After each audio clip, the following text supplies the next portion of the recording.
నమస్తే తెలుగు రాజ్యంకి స్వాగతం. నేను మీ సంధ్య. కొందరు రాజకీయ నాయకులు అంటే దశాబ్దాల పైబడి రాజకీయాల్లో ఉన్న ఇప్పుడు తరచి చూస్తే వాళ్ళు ఏ పార్టీలో ఉన్నారో చెప్పుకోలేని పరిస్థితి, రేపు రాజకీయంగా ఏ పార్టీలోకి వెళ్తే వాళ్ళకు కలిసి వస్తుందో కూడా తెలియని సందిగ్ధం.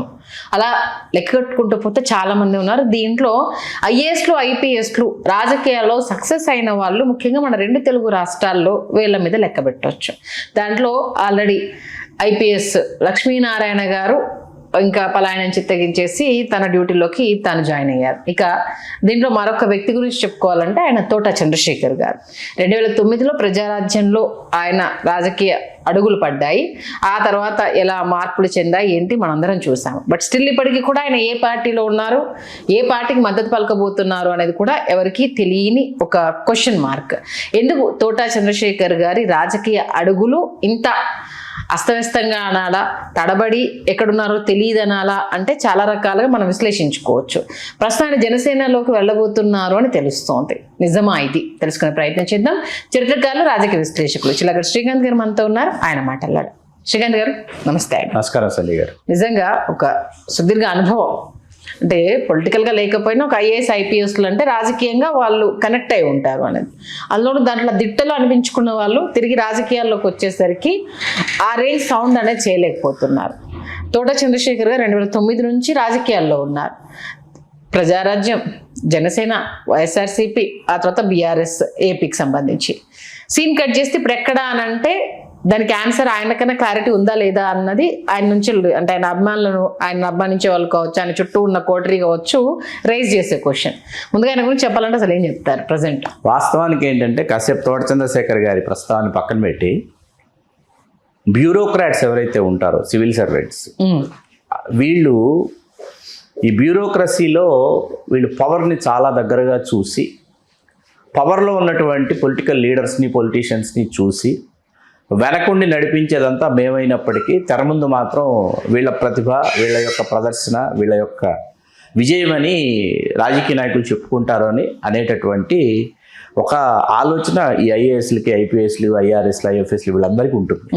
సహజమైన విషయం. అందుకే మీకు ఎవరైనా రిటైర్మెంట్ అయిపోయిన వెంటనే చాలామంది ఐఏఎస్లు, ఐపీఎస్లు, ఐఆర్ఎస్లు వీళ్ళు ఏంటంటే హఠాత్తుగా క్రియాశీలక రాజకీయాల్లోకి వస్తారు. చాలా ఆసక్తిగా వస్తారనమాట. వచ్చి వన్ టైం వండర్, ఒకసారి మాత్రమే ఎమ్మెల్యే అయిన వాళ్ళు, ఒకసారి మాత్రమే ఎంపీ అయిన వాళ్ళు, ఒకసారి మాత్రమే కేంద్ర మంత్రులు అయిన వాళ్ళు మనకు అన్ని రాష్ట్రాల నుంచి, అన్ని సామాజిక వర్గాల నుంచి కనిపిస్తారు. ఒకసారి అనమాట వన్ టైం వండర్స్. వాళ్ళకి 5 సంవత్సరాల విషయం అర్థమైపోతుంది. లీడర్ అంటే ఎప్పుడు అందుబాటులో ఉండాలి, ఎప్పుడు ప్రజల మధ్యలోనే ఉండాలి. వాళ్ళు అర్ధరాత్రి వచ్చి తలుపు తట్టినా, అపరాత్రి వచ్చి తలుపు తట్టినా, అట్లాగే ఆ నియోజకవర్గంలో జరిగే శుభాశుభాలకి ఇవన్నీ ఏంటంటే వీళ్ళు చొక్కా నలగకుండా వీళ్ళు ఏసీలో ఉండి వీళ్ళు ఎస్ బాస్ అనిపించుకున్నటువంటి పరిస్థితుల్లో నుంచి వీళ్ళు బురదలో నేల మీద అడుగు పెట్టాలి, చెమట పట్టాలి అనేటప్పటికీ తట్టుకోలేరు అనమాట. తట్టుకోకుండా వీళ్ళు ఏంటంటే తిరిగి వెనక్కి వెళ్ళిపోతారు. ఒక 5 సంవత్సరాలు చేసేసి పదవి, పేర్లు కూడా చెప్పగలను. పివి రంగయ్యనాయుడు గారు కేంద్ర మంత్రి చేశారు, కె విజయరామారావు గారు, ఇట్లా మనం కేఎస్ఆర్ మూర్తి గారు అమలాపురం ఎంపీ చేశారు. ఇట్లా మనం జాబితా తీసుకుంటే చాలా పెద్ద జాబితా వస్తుంది. అందుకే వేళ్ల మీద లెక్క పెట్టవచ్చు అని చాలా క్లియర్గా మెన్షన్ చేశాను నేను. సరే, ఇప్పుడు ఇక్కడ మీరు తోట చంద్రశేఖర్ గారు ప్రస్తావన తీసుకొచ్చారు కాబట్టి తోట చంద్రశేఖర్ గారు చాలా సర్వీస్ ఉండగా ఆయన క్రియాశీలక రాజకీయాలకు, ఆయన ఐఏఎస్లకి రోల్ మోడల్ లాంటి ఒక ఆఫీసర్, ఐఏఎస్ ఆఫీసర్స్కి ఒక రోల్ మోడల్ లాంటి ఆఫీసర్ ఆయన. ఐఏఎస్లకే రోల్ మోడల్ లాంటి ఆఫీసరు ఆయా రాష్ట్రాల్లో ఆయన పనిచేసినప్పుడు, మరీ ముఖ్యంగా మహారాష్ట్రలో ఆయన ఒక బ్రాండ్ అనమాట. తోట చంద్రశేఖర్ అంటే ఒక బ్రాండ్. తోట చంద్రశేఖర్ గారిని ఆయన్ని ట్రాన్స్ఫర్ చేసినప్పుడు 3 రోజుల పాటు బంద్ పాటించినటువంటి సందర్భాలు ఉన్నాయి. అంటే ప్రజలు అంతగా ఓన్ చేసుకున్నారు ఆయన. అట్లాంటి ఒక ఆఫీసర్. అలాంటిది 47 సంవత్సరాల వయసులో ఆయన క్రియాశీలక రాజకీయాలు వచ్చారు. He's just 47 years. ఆయన సర్వీస్ 62 ఏళ్ల వరకు సర్వీస్ చేయొచ్చు హ్యాపీగా. అట్లాంటిది దాన్ని త్యజించి ఆయన క్రియాశీలక రాజకీయాల్లోకి వచ్చి చిరంజీవి గారి పార్టీ పెట్టారని వచ్చి, అంటే ఆ సమీకరణలో తెనాలి రద్దై గుంటూరు లోక్సభ ఏర్పడటం, సామాజిక సమీకరణలలో భాగంగా గుంటూరు నుంచి ఆయన పోటీ చేయటం, ఇట్లాంటివన్నీ జరిగినాయి. ఆ ప్రయత్నాలు జరిగినాయి. ఆయన స్థాయిలో ఆయన చాలా గొప్పగా పెర్ఫామ్ చేశారు. ఆ తర్వాత ఏంటంటే తిరిగి మళ్ళీ సర్వీస్లోకి వెళ్ళాలంటే వెళ్ళలేనటువంటి పరిస్థితి. ఎందుకంటే ఒక్కసారి స్వచ్ఛంద పదవీ విరమణ తీసుకున్న తర్వాత ఎస్సీ ఎస్టీలకి అది వర్తించదండి. వాళ్ళు తిరిగి సర్వీసెస్లోకి వెళ్ళిపోవాలంటే వెళ్ళిపోవచ్చు. ఎన్నికల్లో పోటీ చేసి ఓడిపోయి నాకు రాజకీయాలు సరిపడలేదు, నేను మళ్ళీ సర్వీస్లో జాయిన్ అవుదాం అనుకున్నానంటే వాళ్ళకి ఎంట్రీ ఉందండి. జనరల్ వాళ్ళకి లేదు అది. ఒకసారి once you left your job లేదన్నమాట. ఏం చేయాలి? అప్పుడు ఆయన వ్యాపారాల వైపు వచ్చారు, రియల్ ఎస్టేట్ వైపు వచ్చారు. ఆదిత్య సంస్థను నెలకొల్పారు. ఆదిత్య సంస్థను నెలకొల్పి ఆదిత్య ద్వారా రియల్ ఎస్టేట్ రంగంలో పలు సంచలన విజయాలు ఆయన సాధించారు. ఈ క్రమంలో ఆయన 2014 ఎన్నికలకి నాట్ ఓన్లీ 14 ఎలక్షన్స్లో వాస్తవంగా కురసాల కన్నబాబు గారు లాంటి వాళ్ళు ఇంకా కాంగ్రెస్లోనే ఉన్నారు. కన్నబాబు గారు ఆయన మంత్రి పదవి కోసం ఎదురు చూసి భంగపడి, ఎందుకంటే ఉమ్మడి తూర్పుగోదావరి జిల్లాలో ప్రజారాజ్యం వాళ్ళు 4 గెలిచారు. బండారు సత్యానందరావు గారు, కురసాల కన్నబాబు గారు, పంతం గాంధీమోహన్ గారు, వంగా గీత గారు. ఏ ప్రాతిపదికను తీసుకున్నా మొత్తం ఎంటైర్ ప్రజారాజ్యం ఎమ్మెల్యేలు అప్పుడు కాంగ్రెస్ పార్టీలో విలీనం చేసేటప్పుడు హూ ఈజ్ ద సీనియర్ అంటే Bandaru Satyananda Rao is the senior అని వస్తుంది. అవును. అట్లాంటిది బండారు సత్యానందరావు గారికి కూడా మంత్రి పదవి లేదు. గంటా శ్రీనివాసరావు గారు ఒకటే ఎగరేసుకుపోయారు, చెన్నంశెట్టి రామచంద్రయ్య గారు ఒకటే ఎగరేసుకుపోయారు శాసనమండలి ద్వారా. ఆయన వచ్చి నేను చాలా అనుభవజ్ఞుడిని, అద్భుతం అమోఘం అని చెప్పి ఆయన పట్టుకెళ్ళారు. కన్నబాబు గారు ఏంటంటే 14 ఎన్నికలు ఆయన అర్థమైపోయింది, కాంగ్రెస్ పార్టీలో ఉంటే మనల్ని ఎవరు పట్టించుకోరు అని వెలుపలికి వచ్చి వెనువెంట వైకాపాలోకి వెళ్ళలేడు ఆయన. అందుకని స్వతంత్ర అభ్యర్థిగా పోటీ చేసి, అంటే కురసాల కన్నబాబు లాంటి వాళ్ళు స్వతంత్ర అభ్యర్థిగా పోటీ చేస్తున్న సమయంలో వైకాపాలో ఏలూరు లోక్సభ నుంచి చంద్రశేఖర్ గారు పోటీ చేస్తున్నారు.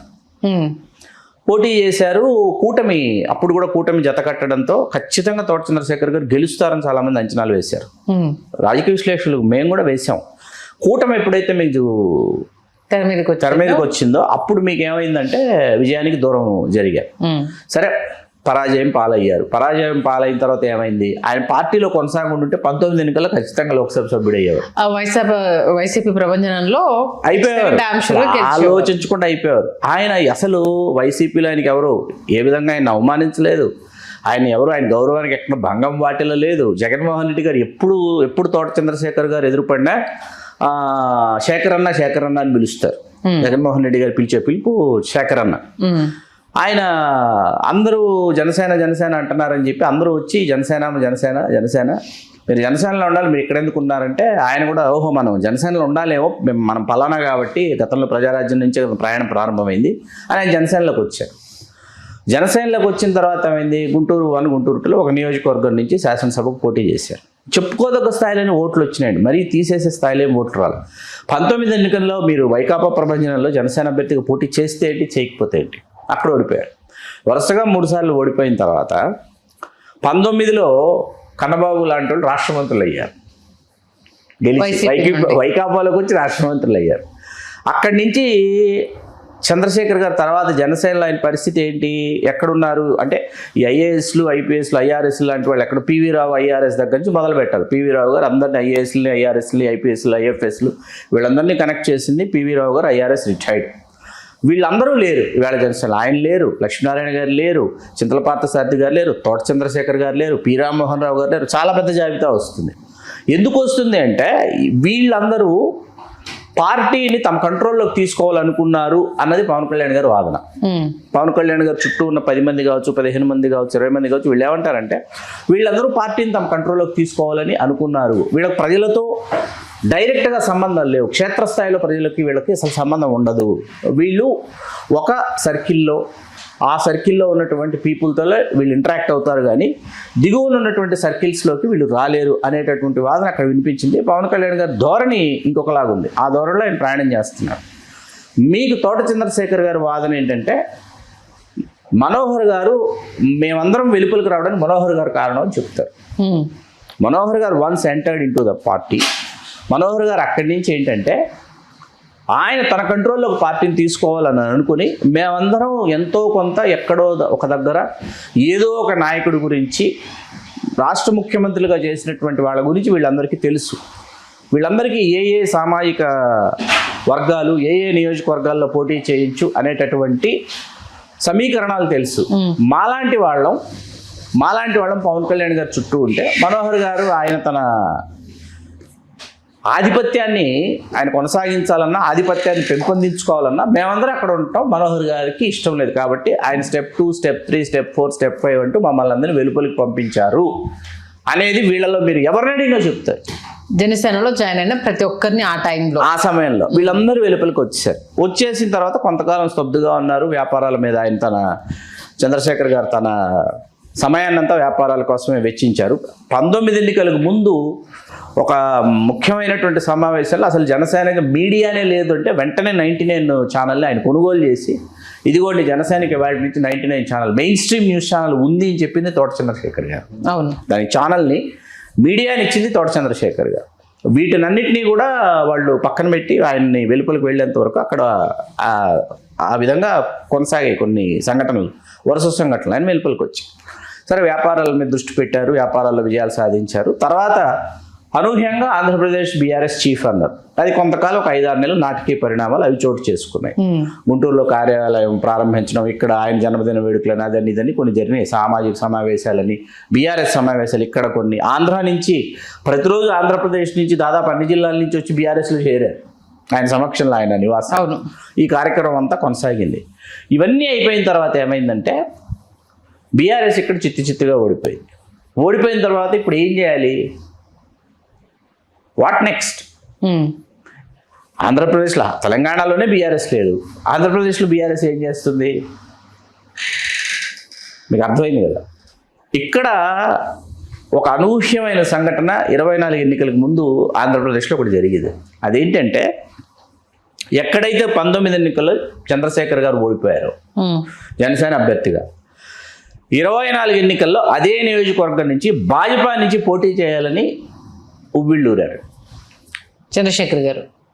ఆ దిశగా కొన్ని ప్రయత్నాలు ఆయన అభిమానులు కావచ్చు, అంటే ఆయన కుటుంబ సభ్యులు కొంతమంది కావచ్చు ప్రయత్నించారు. అంటే మళ్ళా కూటమి కట్టినప్పుడు జనసేనకు ఎందుకు వెళ్ళాలి అని అనుకోలేదు, లేకపోతే అక్కడి నుంచి ఆహ్వానం రాలేదా? ఇది ఒకసారి క్లారిటీ. ఇక్కడ మీకు ఇందాక నేను వెరీ బిగినింగ్ ఒక విషయం చెప్పాను, ఆయన ఒక బ్రాండ్ అని చెప్పాను. ఐఏఎస్ ఆఫీసర్స్లో ఆయన అధికారిగా రాణించినటువంటి సమయంలో ఆయన ఒక బ్రాండ్ అని చెప్పాను. ఒక బ్రాండ్ అయినప్పుడు పవన్ కళ్యాణ్ గారికి ఎంత ఇగో ఉంటుందో, ఒక ఐఏఎస్ ఆఫీసర్గా ఒక సర్వీస్ 22 సంవత్సరాల సర్వీస్ చేసినటువంటి ఒక రిటైర్డ్ ఐఏఎస్ ఆఫీసర్కి అంతే ఇగో ఉంటుంది.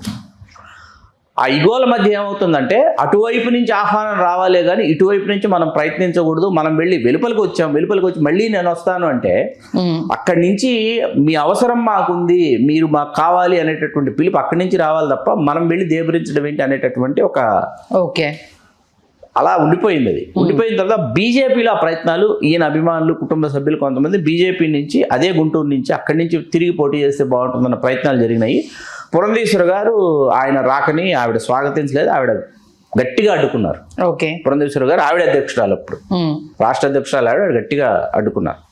అడ్డుకున్న తర్వాత ఆయన నిశ్శబ్దంగా ఉండిపోయారు. సరే, ఆంధ్రప్రదేశ్ ఎన్నికల ఫలితాలు వెలువడిపోయినాయి. ఈ మధ్య కాలంలో వరుస సంఘటనలు, కేటీఆర్ గారిని ఆయన ఛానల్ ఆహ్వానించలేదు, డిజిటల్ ప్రారంభోత్సవాలని, తర్వాత ఉగాది పురస్కారాలని చిరంజీవి గారిని ఆహ్వానించి కొంతమంది పురస్కారాలు ప్రకటించడం, ఇట్లాంటి వరుస సంఘటనలు జరిగిన తర్వాత అనూహ్యంగా ఈవేళ పవన్ కళ్యాణ్ గారితో ఆయన కనిపించారు. వెళ్ళి పుష్పగుచ్చం అందిస్తున్నారు. ఇంట్లో శుభకార్యం కోసం కలవడానికి వెళ్ళారు ఆయన. ఆయన సోదరుడు శంకర్రావు గారు అంటారు. చంద్రశేఖర్ గారు, శంకర్రావు గారు, సత్యనారాయణ గారు, ముగ్గురు బ్రదర్స్లో శంకర్రావు గారి కుమారుడు అనిరుద్ధ్ గారు. ఆయనే 99 టీవీ ఎండి. అనిరుద్ధ్ గారి వివాహం, అనిరుద్ధ్ గారు వధువు ఎవరు అంటే స్వయంగా మెహర్ రమేష్ గారి కుమార్తె, ఇప్పుడు వధువు, పెళ్లి కుమార్తె.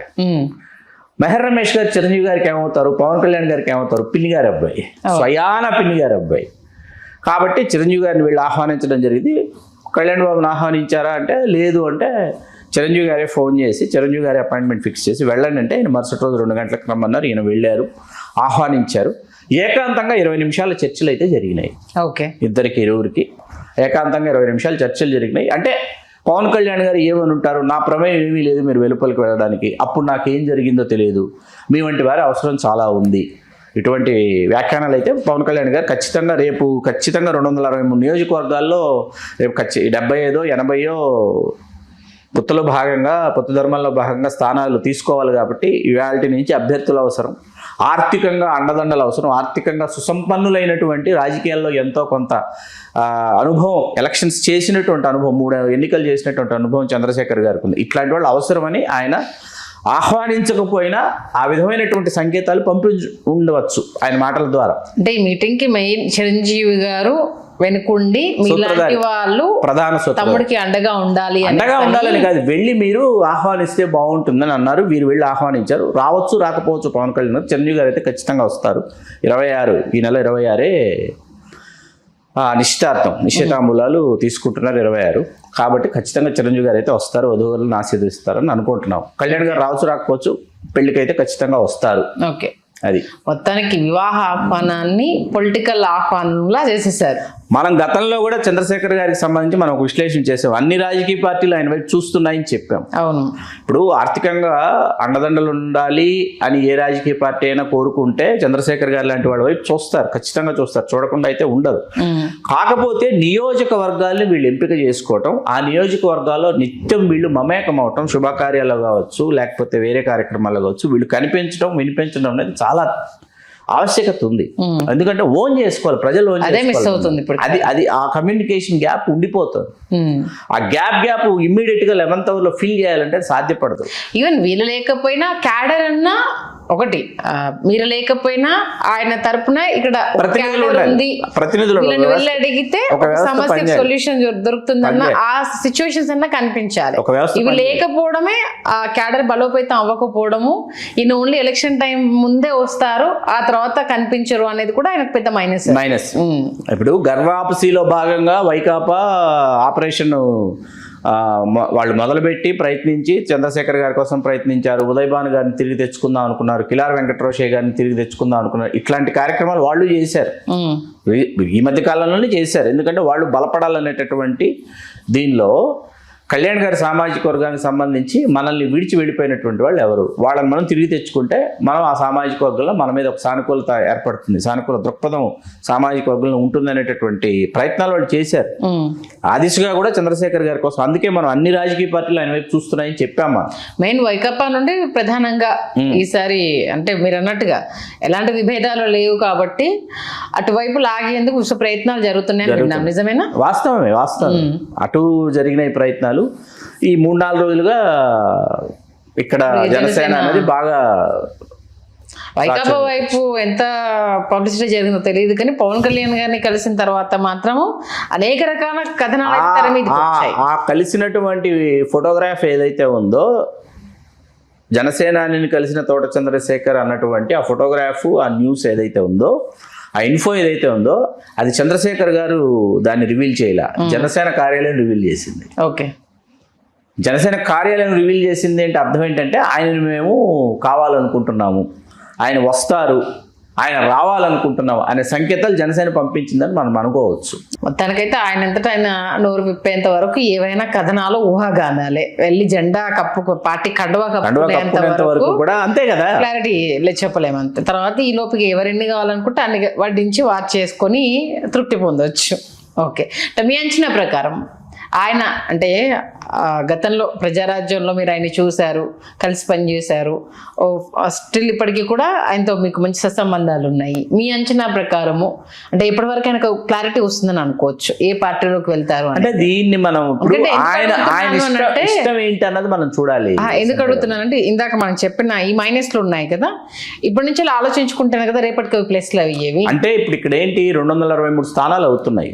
263 స్థానాలు అవుతుంటే ఆయన శాసనసభకు పోటీ చేస్తారా, లోక్సభకు పోటీ చేస్తారా? లోక్సభ అంటే 38, 28 కాస్త 38 అవుతున్నాయి. 38 అవుతున్నప్పుడు చాలా అవకాశాలు ఉంటాయి. కాబట్టి ఆయన ఏ విధంగా ఆలోచిస్తున్నారు? ప్రాంతీయ రాజకీయ సామాజిక సమీకరణాలు చాలా బలమైనటువంటి పాత్ర పోషిస్తాయి ఎన్నికల సమయంలో. కాబట్టి ఆయన అప్పుడిప్పుడే నాకు తెలిసి ఆయన మనోగతాన్ని బయట పెట్టరు నేను అనుకుంటున్నాను. ఎదురు చూస్తారు, వేచి చూస్తారు. టైం అయితే ఉంది కాబట్టి ఇంకా 2 సంవత్సరాలు కదా కంప్లీట్ అయింది, ఇంకా 3 ఏళ్ళ టైం ఉంది. బట్ జమిలీ వస్తే బిఫోర్ దట్ ముందుకెళ్తుంది. అప్పటి వరకు అయితే పెద్ద సౌండ్ చేసినా ఉపయోగం కూడా ఉండదు. మంచి విశ్లేషణ అందించారు, ధన్యవాదాలు శ్రీకాంత్. ధన్యవాదాలు సార్. హలో, తెలుగు రాజ్యం ఛానల్ చూస్తున్నారా?